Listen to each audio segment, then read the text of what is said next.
ਪਾਵਨ ਪਵਿੱਤਰ ਕਲਿਆਣਕਾਰੀ ਸਤਿਗੁਰਾਂ ਦਾ ਇਤਿਹਾਸ। ਗੁਰੂ ਜਸ ਸਰਵਣ ਕਰ ਲਾਹਾ ਪ੍ਰਾਪਤ ਕਰਨਾ ਕਰੀਏ ਜੀ। ਸੋ ਕੱਲ ਦੇ ਦੀਵਾਨਾਂ ਅੰਦਰ ਆਪ ਸਰੋਤੇ ਗਣਾਂ ਨੇ ਪ੍ਰਸੰਗ ਸਰਵਣ ਕੀਤਾ ਕਿ ਕਲਗੀਆਂ ਵਾਲੇ ਪਾਤਸ਼ਾਹ ਸਤਿਗੁਰਾਂ ਦੇ ਦਰਸ਼ਨਾਂ ਨੂੰ ਆਇਆ ਕਹਿਲੂਰੀ ਰਾਜਾ ਭੀਮ ਚੰਦ। ਦਰਸ਼ਨ ਕਰਕੇ ਬਹੁਤ ਪ੍ਰਸੰਨ ਹੋਇਆ। ਅਦੁੱਤੀ ਵਸਤੂਆਂ ਪੰਚਕਲਾ ਸ਼ਸਤਰ ਅਤੇ ਚੌਂਕੀ ਵੇਖ ਬਹੁਤ ਹੈਰਾਨ ਹੋਇਆ ਤੇ ਗੁਰਾਂ ਨੂੰ ਕਹਿੰਦਾ, ਮੈਂ ਸੁਣਿਆ ਜੀ ਆਪ ਜੀ ਕੋਲ ਇੱਕ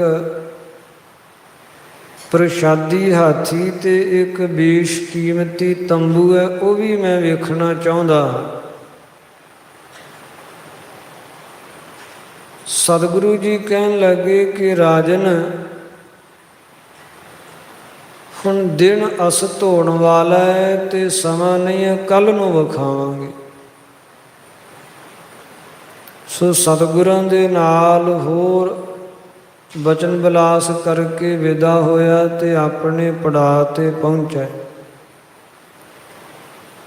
ਦਿਨ ਚੜ੍ਹਿਆ ਤੇ ਸਤਿਗੁਰਾਂ ਨੇ ਵੀ ਸਿੱਖਾਂ ਨੂੰ ਕਹਿ ਕੇ ਪ੍ਰਸ਼ਾਦੀ ਹਾਥੀ ਵੀ ਤਿਆਰ ਕਰਵਾਇਆ, ਸੁਸੱਜਿਤ ਕਰਵਾਇਆ ਤੇ ਤੰਬੂ ਵੀ ਲਗਵਾਇਆ।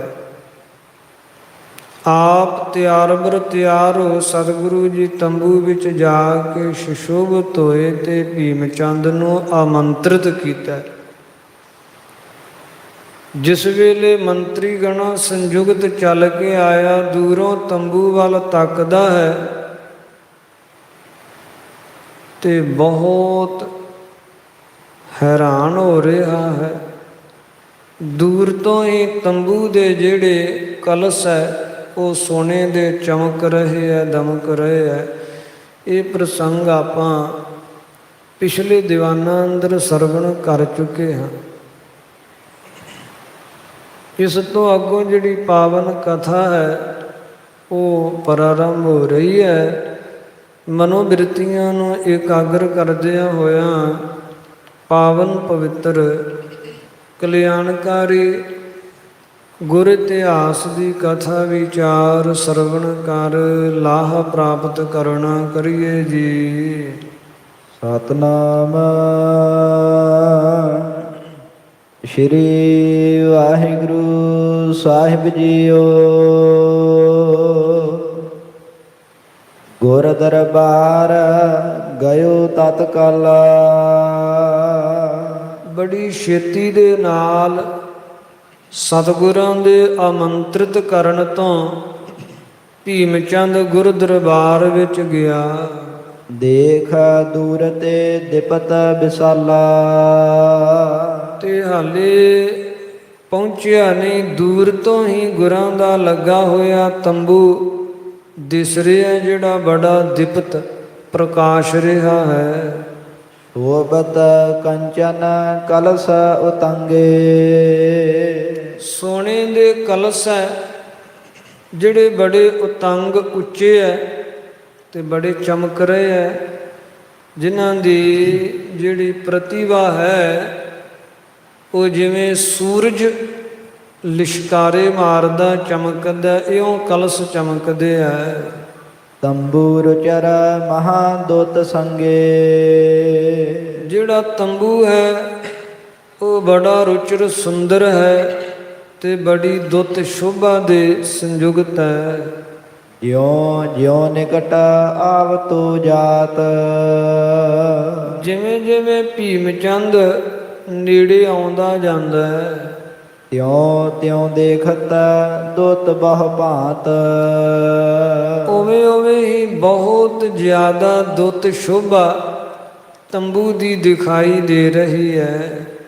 ਜਬ ਹੀ ਪਹੁੰਚਿਓ ਜਾਏ ਸਮੀਪ। ਜਦ ਭੀਮ ਚੰਦ ਤੰਬੂ ਦੇ ਅਰਥਾਤ ਸਤਿਗੁਰਾਂ ਦੇ ਦਰਬਾਰ ਦੇ ਨੇੜੇ ਜਾ ਪਹੁੰਚਿਆ। ਸਭ ਦੇਸ਼ ਤੇ ਦੇਖ ਕੈ ਅਵਨੀਪ, ਤੇ ਅਵਨੀਪ ਜਿਹੜਾ ਰਾਜਾ ਹੈ ਉਸਨੇ ਸਾਰੇ ਪਾਸਿਆਂ ਤੋਂ ਵੇਖਿਆ ਹੈ। ਜਹਾਂ ਪੌਰ ਪਰ ਥਿਰੇ ਸਿਪਾਹੀ, ਜਿੱਥੇ ਤੰਬੂ ਦੇ ਪੌਰ ਦਰਵਾਜ਼ੇ ਤੇ ਸਿਪਾਹੀ ਗੁਰਾਂ ਦੇ ਸ਼ਸਤਰ ਧਾਰੀ ਸੂਰਮੇ ਖਲੋਤੇ ਹੋਏ ਸਨ ਪਹਿਰੇ ਤੇ। ਆਨ ਪ੍ਰਵੇਸ਼ਿਓ ਤਿਸ ਕੇ ਮਾਹੀ, ਉਸ ਪਹਿਰੇਦਾਰਾਂ ਦੇ ਨਿਕਟ ਦੀ ਜਿਹੜਾ ਦਰਵਾਜ਼ਾ ਹੈ ਲੰਘ ਕੇ ਤੰਬੂ ਵਿੱਚ ਪ੍ਰਵੇਸ਼ ਹੋਇਆ। ਸ਼ੁਭਤ ਸਭਾ ਇਮ ਜਾਏ ਨਿਹਾਰੀ, ਸਤਿਗੁਰਾਂ ਦਾ ਲੱਗਾ ਹੋਇਆ ਦੀਵਾਨ ਦਰਬਾਰ ਜਿਸ ਵੇਲੇ ਜਾ ਕੇ ਨਿਹਾਰਿਆ ਵੇਖਿਆ ਹੈ ਜੋ ਬੜਾ ਸ਼ੁਭਤ ਸ਼ੋਭ ਰਿਹਾ ਹੈ, ਪ੍ਰਕਾਸ਼ਿਤ ਹੋ ਰਿਹਾ ਹੈ।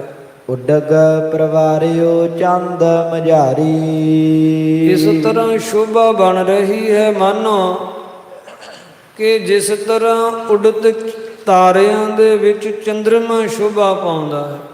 ਸਿੱਖਾਂ ਰੂਪੀ ਤਾਰਿਆਂ ਵਿੱਚ ਗੁਰੂ ਰੂਪੀ ਚੰਦਰਮਾ ਸੁਸ਼ੋਭਿਤ ਹੋ ਰਿਹਾ ਹੈ। ਕੈਦੋਂ ਤਿਆਗ ਸੁਰਗ ਕੋ ਉਪਰ, ਜਾਂ ਕਹਿੰਦੇ ਕਿ ਜਿਹੜਾ ਸਵਰਗ ਹੈ ਦੇਵਲੋਕ ਹੈ ਅੰਤਰਿਕਸ਼ ਵਿੱਚ, ਉਸ ਦੇਵਲੋਕ ਨੂੰ ਤਿਆਗ ਕੇ ਇੰਦਰ ਸੁਰਨ ਜੋਤ ਬਾਸਿਓ ਭੂ ਪਰ, ਇਹ ਇੰਦਰ ਹੀ ਸਮਸਤ ਦੇਵਗਣਾ ਸੰਯੁਗਤ ਧਰਤੀ ਤੇ ਆ ਕੇ ਵਸਿਆ ਹੈ। ਇਉਂ ਕਲਗੀਧਰ ਪਾਤਸ਼ਾਹ ਸਤਿਗੁਰਾਂ ਦੇ ਦੀਵਾਨ ਦੀ ਦਰਬਾਰ ਦੀ ਸ਼ੋਭਾ ਹੈ ਸੁਧਰਮਾ ਜੈਸੀ। ਸੁਧਰਮਾ ਇੰਦਰ ਦੀ ਸਭਾ ਦਾ ਨਾਮ ਹੈ। ਜਿਵੇਂ ਇੰਦਰ ਦੀ ਸਭਾ ਸ਼ੋਭਦੀ ਹੈ ਇਉਂ ਕਲਗੀਆਂ ਵਾਲੇ ਪਾਤਸ਼ਾਹ ਦਾ ਦਰਬਾਰ ਸ਼ੋਭਦਾ ਹੈ। ਆਨੇ ਸੰਗ ਅਰਸ਼ ਕੇ ਐਸ਼,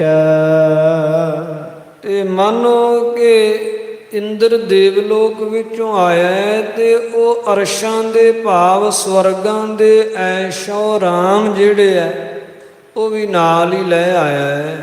ਭੀਮ ਚੰਦ ਜਾਣੇ ਮਨ ਤੈਸ, ਇਉਂ ਮਨ ਵਿੱਚ ਜਾਣਿਆ ਹੈ ਭੀਮ ਚੰਦ ਨੇ। ਹਾਥ ਬੰਦ ਬੰਧਨ ਕੋ ਠਾਨ, ਦੋਵੇਂ ਹੱਥ ਬੰਦ ਜੋੜ ਗੁਰੂ ਚਰਨਾਂ ਤੇ ਬੰਦਨਾ ਕੀਤੀ। ਬੈਠਿਓ ਗੁਰ ਕੇ ਨਿਕਟ ਸੁਜਾਨ, ਇਹ ਸੁਜਾਨ ਕਹੀਏ ਸਿਆਣਾ ਸਤਿਗੁਰਾਂ ਦੇ ਕੋਲ ਬੈਠ ਗਿਆ।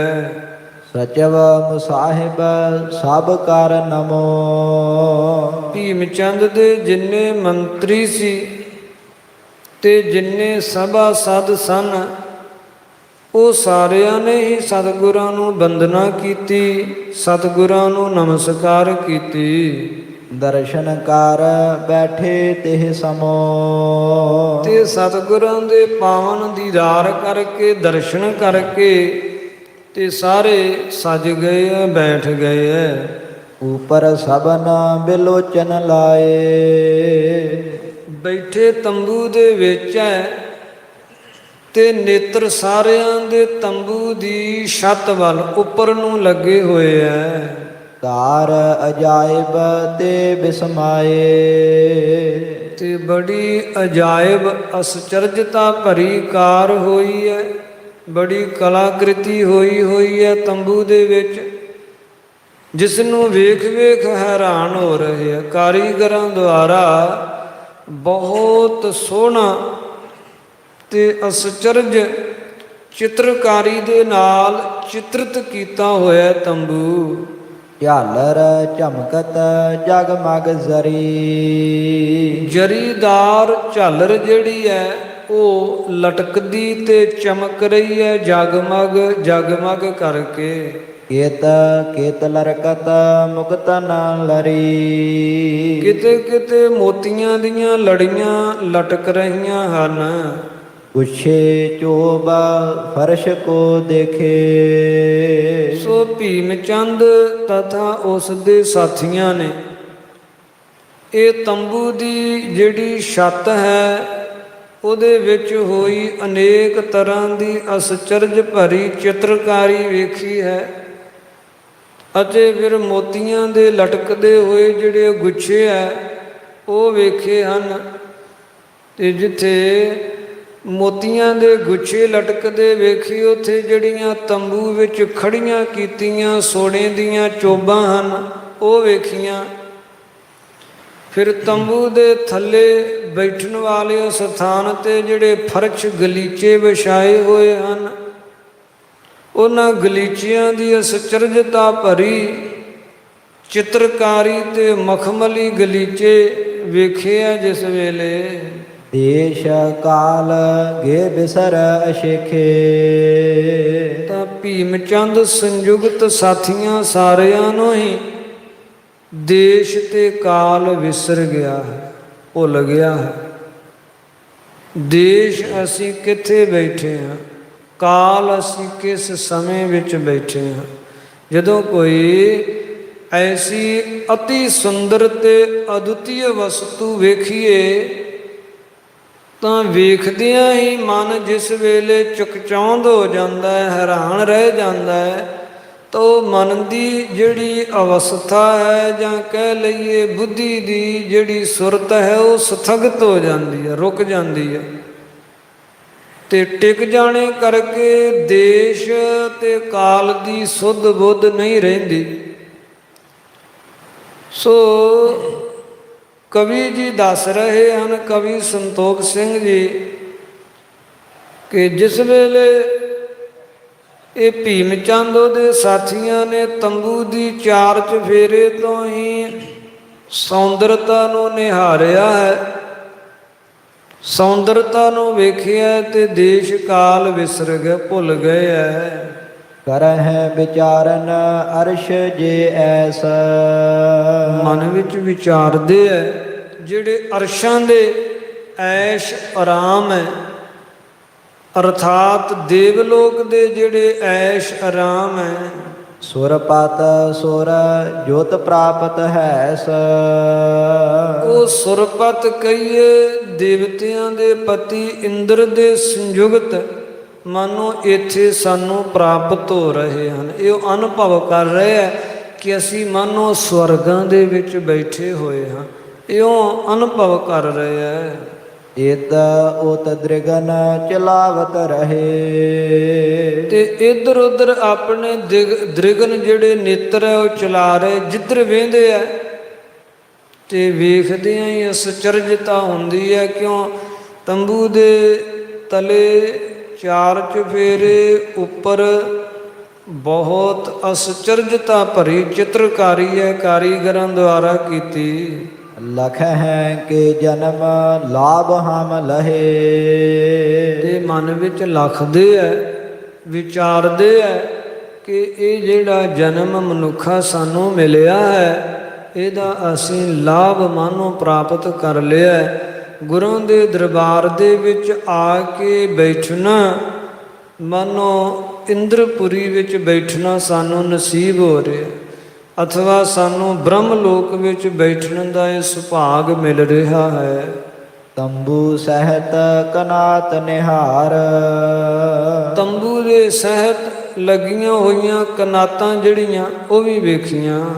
ਤਨੀ ਚਾਨਣੀ ਕੋਰਨ ਚਾਰ। ਤੇ ਚਾਰ ਕੋਰਾਂ ਵਾਲੀ, ਚਾਰ ਕੋਨਿਆਂ ਵਾਲੀ ਜਿਹੜੀ ਚਾਨਣੀ ਹੈ ਅਰਥਾਤ ਚੰਦੋਆ ਹੈ ਜੋ ਗੁਰਾਂ ਦੇ ਸਿੰਘਾਸਣ ਦੇ ਉੱਪਰ ਤਣ ਰਿਹਾ ਹੈ। ਸੋਹਣਾ ਚੰਦੋਆ ਵੇਖਿਆ। ਕਿਤਕ ਸਮੈ ਲਾਗ ਧਰ ਕਰ ਮੋਨ। ਕਿੰਨਾ ਕੁ ਸਮਾਂ ਤੇ ਚੁੱਪ ਹੀ ਰਹੇ, ਕੋਈ ਬੋਲਿਆ ਹੀ ਨਹੀਂ। ਭੀਮ ਚੰਦ ਉਹਦੇ ਸਾਥੀ ਵੇਂਦੇ ਹੀ ਰਹੇ ਹੈ ਤੇ ਵੇਖਦਿਆਂ ਵੇਖਦਿਆਂ ਵੇਖਦੇ ਹੀ ਰਹਿ ਗਏ ਹੈ। ਮੁਦਤ ਹੋਤ ਦੇਖਿਓ ਚਾਹ ਕੌਣ। ਚੌਂ ਕੋਨਿਆਂ ਤੋਂ ਤੰਬੂ ਅਥਵਾ ਚਾਨਣੀ ਨੂੰ, ਚੰਦੋਏ ਨੂੰ ਬੜੀ ਪ੍ਰਸੰਨਤਾ ਨਾਲ ਵੇਖਿਆ ਹੈ। ਨਹਿ ਸਤਿਗੁਰ ਭੀ ਕੁਛ ਫਰਮਾਇਓ। ਇਹ ਚੁੱਪ ਰਹੇ ਹੈ, ਸਤਿਗੁਰਾਂ ਵੀ ਕੁਝ ਨਹੀਂ ਫਰਮਾਇਆ, ਪਾਤਸ਼ਾਹ ਸਤਿਗੁਰੂ ਜੀ ਵੀ ਕੁਝ ਨਹੀਂ ਬੋਲੇ। ਚਿਤ ਥਿਰ ਭੇ ਇਨ ਏਮ ਲਖ ਪਾਇਓ। ਸਤਿਗੁਰਾਂ ਅੰਤਰਜਾਮਤਾ ਨਾਲ ਲਖਿਆ ਜਾਣਿਆ ਕਿ ਇਹਨਾਂ ਦੇ ਚਿੱਤ ਸਥਿਰ ਹੋ ਗਏ ਐ, ਸਥਗਤ ਹੋ ਗਏ ਐ, ਇਹਨਾਂ ਨੂੰ ਦੇਸ਼ ਕਾਲ ਵਿਸਰ ਗਿਆ ਹੈ। ਇਸ ਵਾਸਤੇ ਸਤਿਗੁਰੂ ਜੀ ਵੀ ਗੁਪਤ ਰਹੇ, ਇਹਨਾਂ ਨੂੰ ਕਵਾਇਆ ਨਹੀਂ। ਭੀਮ ਚੰਦ ਪਿਖ ਨੰਦ ਚੰਦ ਕੋ। ਕੁਝ ਕਾਲ ਚੁੱਪ ਰਹਿਣ ਮਗਰੋਂ ਭੀਮ ਚੰਦ ਨੇ ਗੁਰਾਂ ਦਾ ਪ੍ਰਮੁੱਖ ਦੀਵਾਨ ਜੋ ਹੈ ਭਾਈ ਨੰਦ ਚੰਦ, ਉਹਨੂੰ ਕਿਹਾ, ਦੂਜੀ ਲਾਗਤ ਦਰਬ ਬਰਿੰਦ ਕੋ। ਪੁੱਛਿਆ ਭਾਈ ਨੰਦ ਚੰਦ ਜੀ, ਇਹ ਜਿਹੜਾ ਤੰਬੂ ਹੈ, ਇਸ ਤੰਬੂ ਨੂੰ ਦਰਬ ਕਿਤਨੀ ਕੁ ਲਾਗਤ ਵਿੱਚ ਲੱਗਾ ਹੈ, ਅਰਥਾਤ ਕਿਤਨੇ ਕੁ ਮਾਮਲੇ ਵਿੱਚ ਤਿਆਰ ਹੋਇਆ ਹੈ। ਕੌਣ ਦੇਸ਼ ਮਹਿ ਹੋਏ ਸਤਿਆਰੋ। ਫਿਰ ਕਿਹੜੇ ਦੇਸ਼ ਵਿੱਚ ਤਿਆਰ ਹੋਇਆ ਹੈ? ਇਸ ਸਮ ਦੂਸਰ ਨਹੀਂ ਨਿਹਾਰੋ। ਇਹਦੇ ਵਰਗਾ ਦੂਜਾ ਮੈਂ ਕਦੇ ਨਿਹਾਰਿਆ ਨਹੀਂ ਹੈ, ਵੇਖਿਆ ਨਹੀਂ ਹੈ। ਸੁਣ ਕੇ ਪਛਚਮ ਦੇਸ਼ ਬਤਾਇਓ। ਸੁਣ ਕੇ ਭਾਈ ਨੰਦ ਚੰਦ ਜੀ ਨੇ ਦੱਸਿਆ ਹੈ ਕਿ ਹੇ ਰਾਜਨ, ਪੱਛਮ ਦੇ ਦੇਸ਼ ਦੇ ਵਿੱਚੋਂ ਇਹ ਬਣ ਕੇ ਤਿਆਰ ਹੋ ਕੇ ਆਇਆ ਹੈ। ਤਾਹਾਂ ਮਸੰਦ ਤਿਆਰ ਕਰ ਲਿਆਇਓ।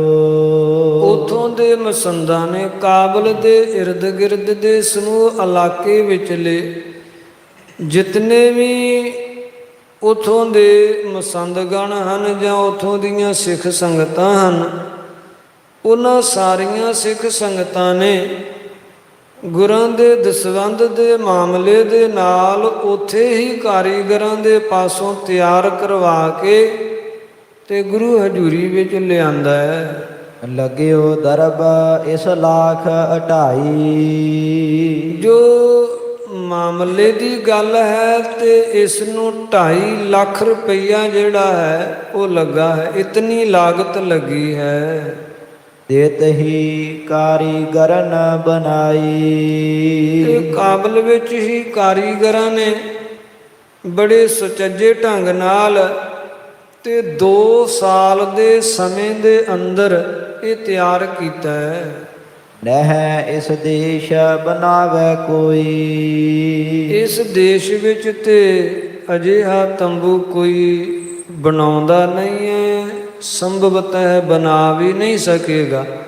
ਅਜਿਹਾ ਤੰਬੂ ਜਿਹੜਾ ਪੇਸ਼ਾਵਰ ਦੇ ਇਲਾਕੇ ਵਿੱਚ ਬਹੁਤ ਕਾਰੀਗਰ ਹਨ ਤੇ ਉਹਨਾਂ ਦੇ ਹੱਥੋਂ ਤਿਆਰ ਹੋਇਆ ਹੈ।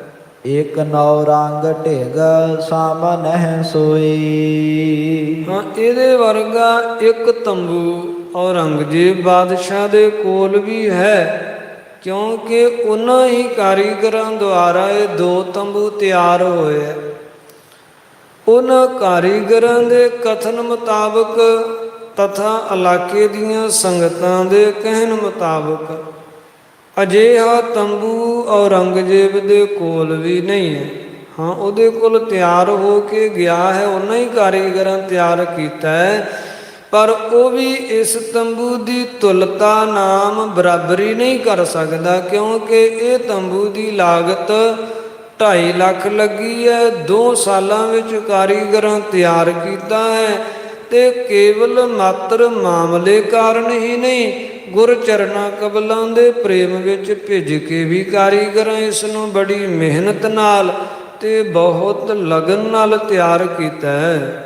ਨ੍ਰਿਪ ਕਹਿ ਇਤੋ ਦਰਬ ਭੀ ਥੋਰਾ। ਸੁਣ ਕੇ ਭੀਮ ਚੰਦ ਕਹਿਣ ਲੱਗਾ, ਆਨੰਦ ਚੰਦ ਜੀ, ਜਿੰਨਾ ਤੁਸੀਂ ਧਨ ਦੱਸਦੇ ਹੋ ਤੇ ਜਿਸ ਤਰ੍ਹਾਂ ਦੇ ਇਹ ਤੰਬੂ ਦੀ ਸੌਂਦਰਤਾ ਨੂੰ ਮੈਂ ਵੇਖ ਰਿਹਾ ਹਾਂ ਤੇ ਮੇਰੇ ਅਨੁਮਾਨ ਵਿੱਚ 2.5 ਲੱਖ ਵੀ ਥੋੜਾ ਹੈ, ਅਰਥਾਤ ਇਸ ਤੋਂ ਵੀ ਅਧਿਕ ਮਾਮਲੇ ਦਾ ਲੱਗਦਾ ਹੈ।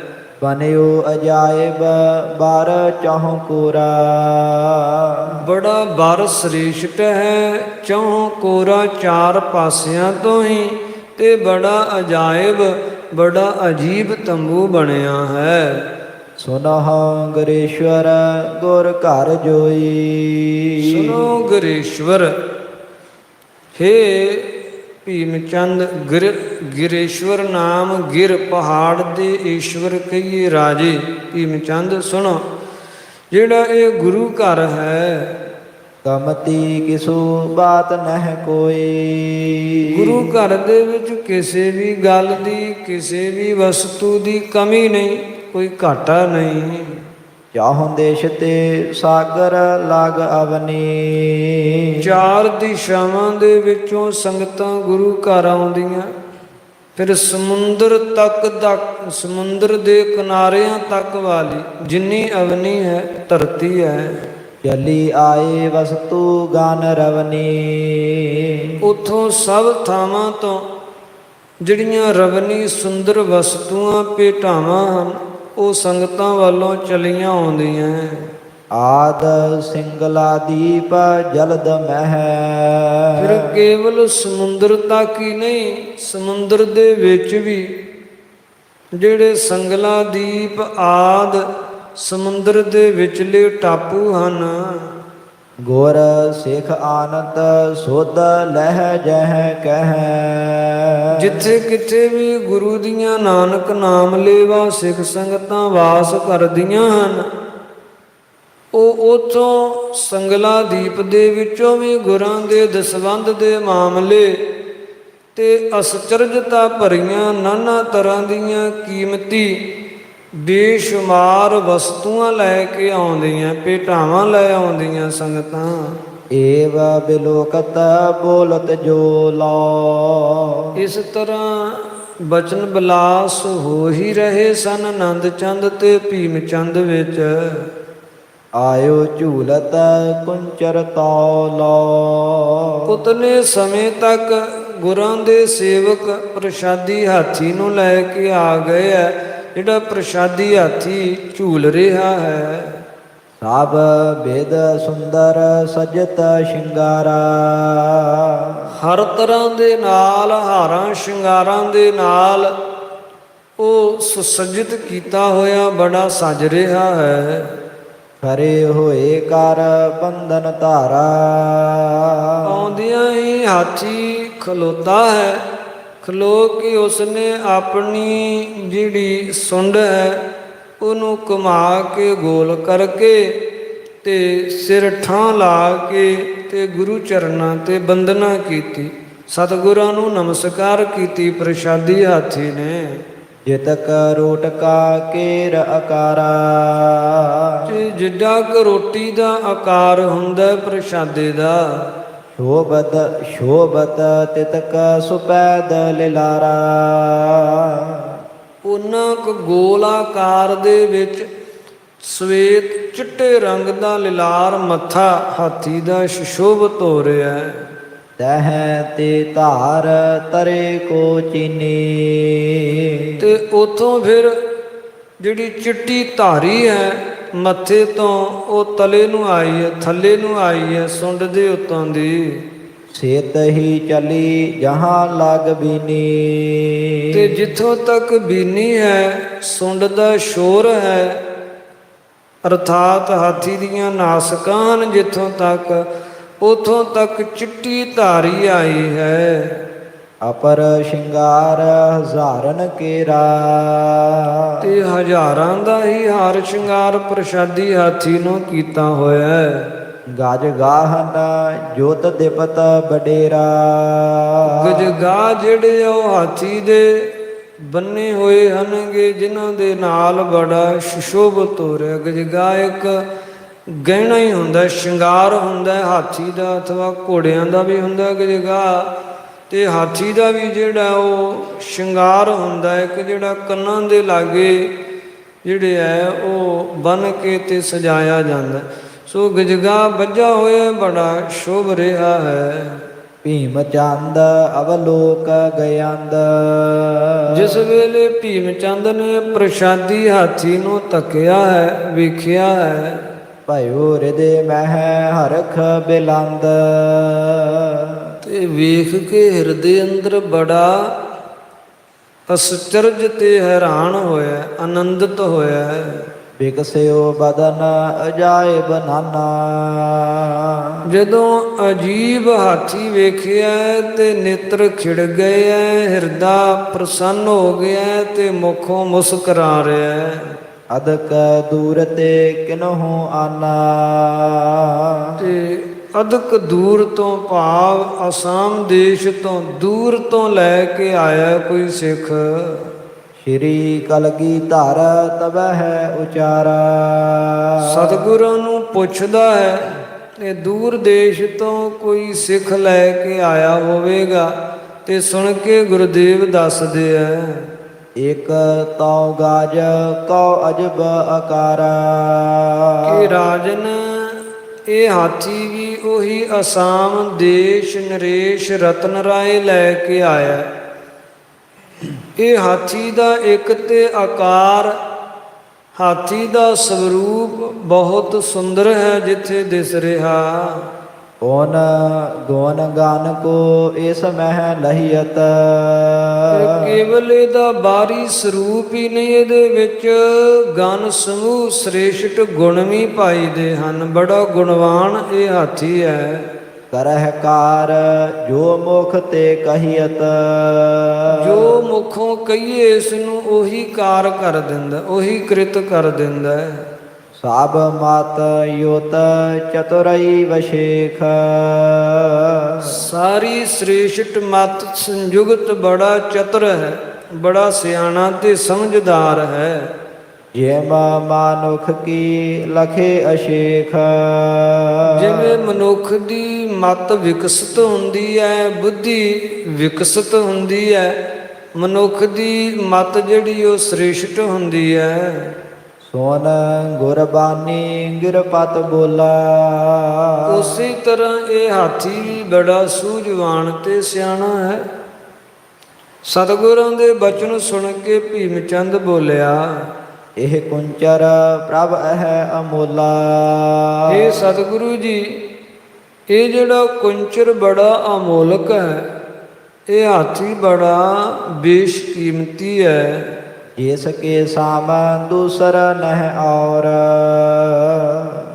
ਇਹਦੇ ਵਰਗਾ ਦੂਜਾ ਹੋਰ ਕੋਈ ਹਾਥੀ ਅਬਨੀ ਤਲ ਤੇ ਨਹੀਂ ਹੈ। ਦੇਸ਼ ਵਿਦੇਸ਼ ਅਨੇਕਾਂ ਠੌਰ। ਦੇਸ਼ਾਂ ਵਿਦੇਸ਼ਾਂ ਅਨੇਕਾਂ ਹੀ ਠੌਰ ਅਸਥਾਨਾਂ ਜਗ੍ਹਾਵਾਂ ਤੇ ਜਾ ਕੇ ਭਾਵੇਂ ਕੋਈ ਲੱਭਣ ਦੀ ਚੇਸ਼ਟਾ ਕਰੇ, ਤਦਪੀ ਐਸਾ ਹਾਥੀ ਕਿਧਰੋਂ ਮਿਲਣ ਵਾਲਾ ਨਹੀਂ ਹੈ। ਅਦਭੁਤ ਗੁਣ ਹੈ ਜਥਾ ਬਤਾਵਹੁ। ਫਿਰ ਤੁਸੀਂ ਦੱਸ ਰਹੇ ਹੋ ਬੜੇ ਅਦੁੱਤੀ ਤੇ ਅਦਭੁਤ ਗੁਣ ਵੀ ਇਹਦੇ ਵਿੱਚ ਹਨ। ਕਿਰਪਾ ਧਾਰ ਕਰ ਸਭ ਦਿਖਰਾਵਹੁ। ਤੇ ਕਿਰਪਾ ਕਰ ਕੇ ਉਹ ਹਾਥੀ ਦੇ ਗੁਣ ਵੀ ਵਿਖਾਓ। ਚੌਰ ਕਰੀ ਕਰ ਮੈਂ ਪਕਰਾਇਓ। ਤਦੋਂ ਭਾਈ ਆਨੰਦ ਚੰਦ ਜੀ ਨੇ ਚਵਰਦਾਰ ਸਿੱਖਾਂ ਦੇ ਹੱਥਾਂ ਵਿੱਚ ਜਿਹੜੇ ਚੌਰ ਸਨ, ਉਹ ਚੌਰ ਹਾਥੀ ਦੀ ਸੁੰਡ ਵਿੱਚ ਪਕੜਵਾਏ ਐ। ਗੁਰ ਢਿਗ ਪਾਸ਼ੇ ਖਰੇ ਚੁਲਾਇਓ। ਤੇ ਸਤਿਗੁਰਾਂ ਦੇ ਪਿਛਲੇ ਪਾਸੇ ਜਾ ਕੇ ਖਲੋ ਗਿਆ ਹੈ ਹਾਥੀ, ਤੇ ਗੁਰਾਂ ਦੇ ਸੀਸ ਤੇ ਚਵਰ ਕਰਨ ਲੱਗ ਪਿਆ ਹੈ। ਓਨ ਜਲ ਝਾਰੀ ਕਰ ਗਹਿਵਾਈ। ਫਿਰ ਝਾਰੀ ਜਿਹੜੀ ਹੈ ਜਲ ਵਾਲੀ, ਉਹਦੇ ਵਿੱਚ ਜਲ ਭਰ ਕੇ ਸਿੱਖਾਂ ਨੇ ਹਾਥੀ ਨੂੰ ਪਕੜਵਾਇਆ। ਤੇ ਹਾਥੀ ਨੇ ਆਪਣੀ ਸੁੰਡ ਦੇ ਵਿੱਚ ਇਹ ਸਰਾਹੀ ਜਿਹੜੀ ਜਲ ਵਾਲੀ ਇਹ ਪਕੜ ਲਈ ਹੈ। ਸਾਮ ਸੇਵਕ ਕੇ ਚਰਨ ਧੁਵਾਈ। ਤੇ ਜਿਵੇਂ ਸੇਵਕ ਗੁਰਾਂ ਦੇ ਚਰਨ ਧੋਂਦੇ ਐ, ਇਉਂ ਸਰਾਹੀ ਤੋਂ ਜਲ ਪਾ ਕੇ ਗੁਰਾਂ ਦੇ ਚਰਨ ਪਖਾਰੇ ਐ ਹਾਥੀ ਨੇ। ਪਾਟ ਕੋ ਪਕਰ ਪਹੁੰਚ ਨਾ ਕਰੇ। ਫਿਰ ਸੁੱਚਾ ਤੇ ਸੁੱਕਾ ਬਸਤਰ ਲੈ ਕੇ ਗੁਰਾਂ ਦੇ ਚਰਨ ਪੁੰਜੇ ਵੀ ਐ, ਸੁਕਾਏ ਵੀ ਐ। ਪਨਹੀ ਝਾਰ ਅਗਾਰੀ ਧਰੇ। ਫਿਰ ਜੋੜਾ ਝਾੜਿਆ ਹੈ ਗੁਰਾਂ ਦਾ ਤੇ ਝਾੜ ਕੇ ਸਤਿਗੁਰਾਂ ਦੇ ਅੱਗੋਂ ਰੱਖ ਦਿੱਤਾ ਹੈ। ਪੁਨ ਸਤਿਗੁਰ ਗਹਿ ਕਰ ਧਨ ਹਾਥ। ਉਪਰੰਤ ਸਤਿਗੁਰਾਂ ਨੇ ਆਪਣੇ ਕਰ ਕਵਲਾਂ ਵਿੱਚ ਧਨਖ ਪਕੜਿਆ। ਸਰ ਬਗਰਾਏ ਐਚ ਬਲ ਸਾਥ। ਤੇ ਸਤਿਗੁਰਾਂ ਨੇ ਜਿਹੜਾ ਸਰ ਤੀਰ ਹੈ ਉਹ ਬਗਰਾਏ, ਪ੍ਰਤਿਅੰਚਾ ਦੇ ਵਿੱਚ ਬਾਂਗਰ ਨੂੰ ਜੋੜ ਕੇ ਤੀਰਦੀ ਨੂੰ, ਤੇ ਐਂਚ ਬਲ ਸਾਥ ਬਲਪੂਰਵਕ ਪ੍ਰਤਿਅੰਚਾ ਨੂੰ ਤੰਦੀ ਨੂੰ ਕੰਨ ਤੱਕ ਖਿੱਚਿਆ। ਕੁੰਚਰ ਕੋ ਦਿਖ ਰਾਏ ਚਲਾਏ। ਹਾਥੀ ਨੂੰ ਵਿਖਾ ਕੇ ਗੁਰਾਂ ਤੀਰ ਚਲਾਏ। ਪੀਚ ਲਾਸ਼ ਕੇ ਤਾਕ ਲਗਾਏ। ਤੇ ਸਾਹਮਣੇ ਜਿਹੜਾ ਸ਼ਿਸ਼ਤ ਬੰਨਿਆ ਹੋਇਆ ਸੀ ਲੱਛ ਨਿਸ਼ਾਨਾ, ਉਹਨੂੰ ਤੱਕ ਕੇ ਗੁਰਾਂ ਤੀਰ ਚਲਾਏ।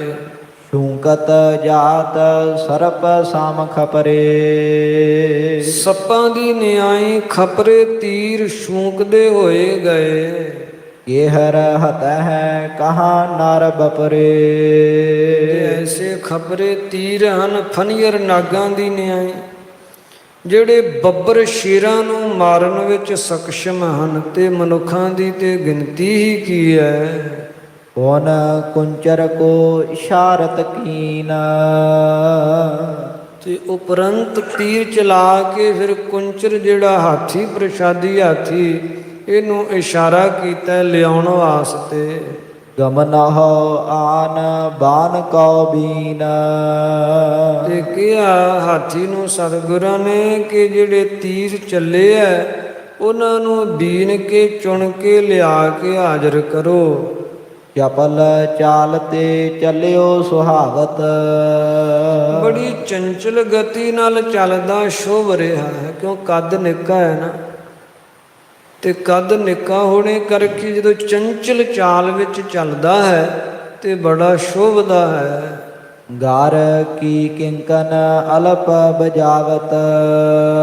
ਤੇ ਛੋਟੀ ਗਲ ਵਿੱਚ ਕਿੰਕਣ ਵੀ ਪਾਈ ਹੋਈ ਹੈ। ਛੋਟੀ ਜਿਹੜੀ ਹੈ ਉਹ ਗਲ ਵਿੱਚ ਘੁੰਗਰੂ ਪਰੋ ਕੇ ਤੜਾਗੀ ਵੱਤ ਉਹ ਵੀ ਪਾਈ ਹੋਈ, ਗਲ ਵਿੱਚ ਘੁੰਗਰੂ ਪਾਏ ਹੋਏ ਆ। ਜਦੋਂ ਚੰਚਲ ਚਾਲ ਵਿੱਚ ਚੱਲਦਾ ਤੇ ਉਹ ਘੁੰਗਰੂ ਛਣਕਦੇ ਐ। ਕੰਚਨ ਚੂੜ ਦਸਨ ਮਹਿ ਪਾਏ। ਸੋਨੇ ਦੇ ਜਿਹੜੇ ਚੂੜ ਕਹੀਏ ਚੂੜੇ ਐ, ਅਰਥਾਤ ਸੋਨੇ ਦੇ ਸਮ ਜਿਹੜੇ ਐ ਉਹ ਹਾਥੀ ਦੇ ਦੰਦਾਂ ਤੇ ਪਾਏ ਹੋਏ ਐ। ਰਜਤ ਸ਼੍ਰਿੰਖਲਾ ਪਾਏ ਸੁਹਾਏ। ਅਤੇ ਰਜਤ ਕਹੀਏ ਚਾਂਦੀ ਦੇ ਜਿਹੜੇ ਸ਼੍ਰਿੰਖਲ ਸੰਗਲ ਹਨ ਉਹ ਪਾਏ ਹੋਏ ਸ਼ੋਭਦੇ ਐ। ਉਤਲਾਵਤ ਪਹੁੰਚਿਓ ਤਹ ਜਾਈ। ਬੜੀ ਉਤਾਵਲਤਾ ਨਾਲ ਉੱਥੇ ਜਾ ਪਹੁੰਚੈ। ਗੱਡੇ ਖਰੇ ਜਹ ਸਾਰ ਸਮੁਦਾਈ। ਜਿੱਥੇ ਸਮੂਹ ਗੁਰਾਂ ਦੇ ਕਰ ਕਬਲਾਂ ਦੁਆਰਾ ਚੱਲੇ ਤੀਰ ਨਿਸ਼ਾਨੇ ਤੇ ਗੱਡੇ ਹੋਏ ਸਨ। ਬੀਨ ਬੀਨ ਬੀਨੀ ਸੰਗ ਬਾਨਾ। ਆਪਣੀ ਬੀਨੀ ਨਾਲ ਆਪਣੀ ਸੁੰਡ ਨਾਲ ਸਾਰੇ ਤੀਰ ਬੀਣ ਬੀਣ ਕੇ ਚੁਣ ਚੁਣ ਕੇ ਕਰੇ ਬਟੋਰਨ ਜਿਸ ਬਾਰ ਬਾਨਾ। ਤੇ ਜਿਸ ਬਾਰ ਜੀ ਦਾ ਬਾਣਾ ਬੜਾ ਬਾਰ ਹੈ, ਸੁੰਦਰ ਸੋਹਣਾ ਸਜਿਆ ਹੋਇਆ ਹਾਥੀ, ਸੋਹਣੀ ਅੰਬਾਰੀ ਹੈ, ਸੋਹਣੀਆਂ ਝਾਲਰਾਂ ਜਿਹੜੀਆਂ ਮਖਮਲੀ ਜਰੀਦਾਰ ਧਾਗੇ ਨਾਲ ਕੱਢੀਆਂ ਧਾਰਨ ਕੀਤੀਆਂ। ਭਾਵ ਜੀ ਦਾ ਬਾਣਾ ਬੜਾ ਸੁੰਦਰ ਬਣਾਇਆ ਹੋਇਆ ਹੈ। ਗੁਰਾਂ ਬਣਵਾਇਆ ਕਾਰੀਗਰਾਂ ਨੂੰ ਕਹਿ ਕੇ, ਤੇ ਫਿਰ ਮਹਾਵਤਾਂ ਨੂੰ ਕਿਹਾ ਕਿ ਭੀਮ ਚੰਦ ਦੇ ਸਾਹਮਣੇ ਲਿਆਉਣ ਤੋਂ ਪਹਿਲਾਂ ਸੋਹਣਾ ਹਾਰਾਂ ਸ਼ਿੰਗਾਰਾਂ ਨਾਲ ਉਸ ਸੱਜਦ ਕਰੋ। ਸੋ ਜਿਹੜਾ ਬਾਣਾ ਇਹਨੇ ਪਾਇਆ ਬੜਾ ਬਰ ਹੈ, ਬੜਾ ਸ੍ਰੇਸ਼ਟ ਹੈ। ਸੋ ਐਸਾ ਜਿਹੜਾ ਸੁੰਦਰ ਪ੍ਰਸ਼ਾਦੀ ਹਾਥੀ ਹੈ, ਇਹਨੇ ਤੀਰ ਬਟੋਰੇ ਇਕੱਠੇ ਕੀਤੇ ਹੈ। ਆਨ ਪ੍ਰਭੂ ਕੇ ਆਗੇ ਧਰੇ। ਲਿਆ ਕੇ ਸਤਿਗੁਰਾਂ ਦੇ ਅੱਗੋਂ ਰੱਖ ਦਿੱਤੇ ਹੈ। ਲੈ ਕਰ ਬਸਤਰ ਪਹੁੰਚ ਬੋ ਕਰੇ। ਤੇ ਫਿਰ ਬਸਤਰ ਲੈ ਕੇ ਤੀਰਾਂ ਨੂੰ ਪੁੰਝਿਆ। ਲਿਬੜ ਗਏ ਸਨਗੇ ਨਾ, ਤੇ ਨਿਸ਼ਾਨੇ ਤੇ ਖੁਬਣੇ ਕਰਕੇ ਮੁਖੀਆਂ ਜਿਹੜੀਆਂ ਲਿਬੜ ਗਈਆਂ ਉਹਨਾਂ ਨੂੰ ਪੂੰਝ ਕੇ ਗੁਰਾਂ ਨੂੰ ਪਕੜਵਾਏ ਐ। ਤੇ ਸਤਿਗੁਰਾਂ ਨੇ ਤਦੋਂ ਨਿਜ ਨਿਖੰਗ ਮਹਿ ਪੁਨ ਸਭ ਪਾਏ। ਆਪਣੇ ਨਿਖੰਗ ਭੱਥੇ ਵਿੱਚ ਗੁਰਾਂ ਨੇ ਪਾ ਲਏ ਐ। ਹੇਰ ਗਰੇਸ਼ਵਰ ਸਭ ਬਿਸਮਾਏ। ਇਹ ਗਰੇਸ਼ਵਰ ਪਹਾੜੀ ਰਾਜਾ ਭੀਮ ਚੰਦ ਤੇ ਦੇ ਸੰਗੀ ਸਾਥੀ ਜਿੰਨੇ ਵੀ ਹੈ, ਇਹ ਵੇਖ ਕੇ ਬਹੁਤ ਬਿਸਮੈ ਹੋਏ। ਤੰਬੂ ਤੇ ਪ੍ਰਸ਼ਾਦੀ ਹਾਥੀ ਨੂੰ ਵੇਖ ਕੇ ਬਹੁਤ ਹੈਰਾਨ ਹੋਏ। ਏਮ ਸਰੂਪ ਐਸ਼ਰਜ ਨਿਹਾਰਾ। ਸਤਿਗੁਰਾਂ ਦਾ ਸਰੂਪ, ਸਤਿਗੁਰਾਂ ਦੀ ਸਹਿਣਸ਼ੀਲਤਾ, ਸਤਿਗੁਰਾਂ ਦੀ ਪ੍ਰਸੰਨਤਾ, ਗੁਰਾਂ ਦੀਆਂ ਬਖਸ਼ਿਸ਼ਾਂ, ਫਿਰ ਸਤਿਗੁਰਾਂ ਦੀ ਐਸ਼ਵਰਜ, ਗੁਰੂ ਘਰ ਦੀ ਸੰਪਤੀ, ਵੈਭਵ, ਵਿਭੂਤੀ ਨੂੰ ਵੇਖਿਆ ਭੀਮ ਚੰਦ ਨੇ। ਬਨੋ ਸਿੱਖ ਮੈਂ ਹਿਰਦੇ ਵਿਚਾਰਾ। ਤੇ ਹਿਰਦੇ ਅੰਦਰ ਵਿਚਾਰਦਾ ਹੈ ਕਿ ਕਿਉਂ ਨਾ ਮੈਂ ਸਤਿਗੁਰਾਂ ਦਾ ਸਿੱਖ ਸੱਜ ਜਾਵਾਂ, ਕਿਉਂ ਨਾ ਮੈਂ ਕਲਗੀਧਰ ਪਾਤਸ਼ਾਹ ਸਤਿਗੁਰਾਂ ਦੀ ਸਿੱਖੀ ਅਪਣਾ ਲਵਾਂ, ਗੁਰਾਂ ਦਾ ਸਿੱਖ ਬਣ ਜਾਵਾਂ। ਐਸੀਆਂ ਉੱਤਮ ਵਿਚਾਰਾਂ ਭੀਮ ਚੰਦ ਦੇ ਮਨ ਦੇ ਵਿੱਚ ਗੁਰਾਂ ਦੀ ਵੈਭਵ, ਸੰਪਤੀ, ਸੌਂਦਰਯ ਸਰੂਪ, ਗੁਰਾਂ ਦੀ ਵਿਸ਼ੇਸ਼ ਵਡਿਆਈ ਨੂੰ ਵੇਖ ਕੇ ਇਹ ਸਿੱਖ ਬਣਨ ਦੀ ਜਿਗਿਆਸਾ, ਲਾਲਸਾ ਭੀਮ ਚੰਦ ਦੇ ਮਨ ਵਿੱਚ ਉਤਪੰਨ ਹੋ ਰਹੀ ਹੈ। ਸੋ ਸਾਧ ਸੰਗਤ ਕਥਾ ਵਿਚਾਰ ਦੀ ਸਮਾਪਤੀ ਕਰਦੇ ਹਾਂ। ਤੁਛ ਬੁੱਧੀ ਹੈ ਦਾਸਾਂ ਦੀ ਸੁਭਾਵਕ, ਅਨੇਕ ਪ੍ਰਕਾਰ ਦੀਆਂ ਗਲਤੀਆਂ ਹੋ ਗਈਆਂ। ਸਾਧ ਸੰਗਤ ਬਖਸ਼ਣ ਯੋਗ ਹੈ, ਕਿਰਪਾ ਕਰਕੇ ਬਖਸ਼ ਲੈਣਾ। ਧੰਨ ਗੁਰੂ ਸ੍ਰੀ ਗੁਰੂ ਗੋਬਿੰਦ ਸਿੰਘ ਸਾਹਿਬ ਜੀ ਸ੍ਰੇਸ਼ਟ ਮੱਤ ਦੇਣ ਵਾਲੇ ਹਨ। ਅੱਗੇ ਵਾਸਤੇ ਸੁਧ ਕਥਾ ਵਿਚਾਰ ਕਰਨ ਦੀ ਬੁੱਧੀ ਬਖਸ਼ਣ। ਸਭ ਹੀ ਸੰਗਤਾਂ ਦੇ ਲੋਕ ਸੁਖੀਏ, ਪਰਲੋਕ ਸੁਹੇਲੇ ਕਰਨ। ਏਮ ਸਰੂਪ ਐਸ਼ਰਜ ਨਿਹਾਰਾ। ਬਨੋ ਸਿੱਖ ਮੈਂ ਹਿਰਦੇ ਵਿਚਾਰਾ।